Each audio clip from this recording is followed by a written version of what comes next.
Butes!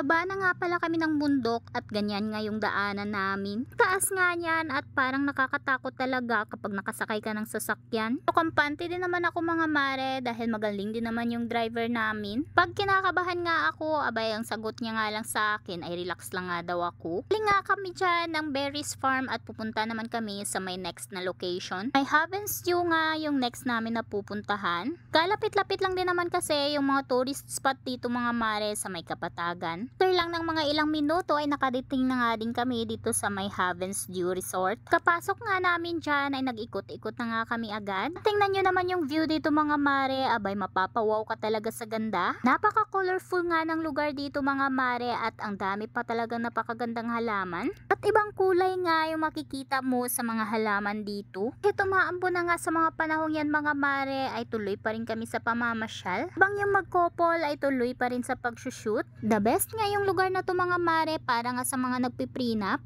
or kahit anumang photoshoot na mahihirapan yung cameraman nyo dito mga mare dahil bawat anggulo ay napakaganda talaga ng mga view. Kaya naman kami ni asawa, tamang pasyal-pasyal lang nga kami dito kahit na umaambon. Posing dito, posing doon, yun lang nga din yung ginawa namin ni asawa. Ulit na nga namin yung time dahil nga 3 PM na sa mga oras na yan. Uuwi pa kasi kami mga mare at napakalayo pa ng babiyahiin namin. Ganda nga dito mga mare at meron pa talagang swimming pool. Ganda nga dito kapag gusto nyo mag-staycation kasama ang inyong mga pamilya. Ganda nga din ang mga rooms nila dito. Tayan nga si asawa, abay feel na feel niya talaga yung kama. Pagod nga kami sa kakaikot mga mare kaya dito na nga muna kami. Tama nga din pala tong room sa binayarang package ng mag-couple. Di nga din namin nasulit dahil nga hindi din namin kami nagtagal dito. Tapos na rin kasi yung photoshoot dahil nga umaambon na. Plus 4 na nga ito ng hapon at umalis na nga kami doon sa may Heaven's View. Eto nga yung daanan namin pa uwi mga mare, abay nababalot na nga ng fogs. Medyo nahihirapan na nga yung driver namin dyan mga mare dahil sobrang dilim na talaga ng daanan.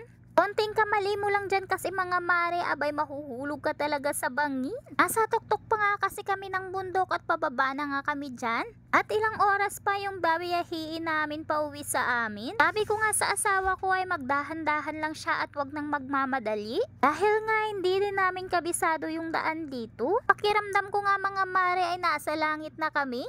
Cheris. Ito kasi kadalasan mga mari yung weather dito, abay napaka-foggy. Medyo matagal nga din kami nakababa ng Kapatagan dahil nga mahina lang din yung takbo namin. Papa nga naming magtimpla dyan ng kape mga mari dahil sobrang napakalamig talaga ng klema. Kape nga kami habang bumabiyahe dahil may dala-dala din naman kaming termos. Buti na lang talaga at nagdala kami ng termos mga mare dahil coffee is life talaga. Ang sarap-sarap naman kasi magtimpla ng coffee mga mare lalo na kapag ganito kalamig yung weather. Abutan na nga kami ng dilim sa daan mga mare at buti na lang salamat sa Diyos at nakauwi nga din kami ng safe. Dito na nga muna mga mare and see you again on my next mini vlog. Bye!